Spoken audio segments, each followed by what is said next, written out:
Into yokuqala mfocus biya kunalento ethu yokuthi mangabe uphethe ibandla Yeah. kufanele wena ophethe ibandla ube namandla yokuthi ukwazi ukulawula ibandla. Okanye ukwazi ukuthi uma uthandazela abantu ngendlela osuke bathandazela ngakhona. Mhlambe mfocus biya nje ukhona sisenkonzweni mina ngumphathi manguthandazela kufanele kube nento ekhombisa ukuthi cha ngiyakuthandazela manje. Yeah. Okanye kufanele uwe phansi khombisa ukuthi kunento lekuthintayo. Yeah. Kube ngathi lamandla kaNkuluNkulu kanti lezi zinto ezenziwa Ezikamyeni. Eziyajika amajiki.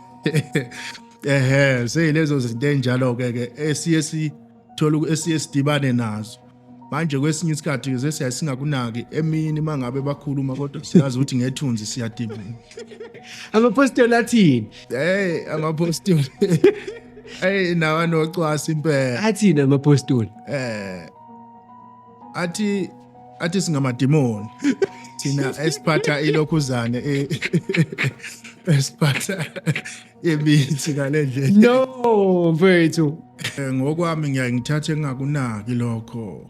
Ikakhulukazi ngibheka isimo sokuthi ngoba ngilento engiyona kumele ngiyithande mina ngithanda umsebenzi wami. Yeah. Ngendlela engiyona ngoba bakhona ebalidingayo usizo kimi kufanele ngizethembe kwamina kulokho engiyikhona.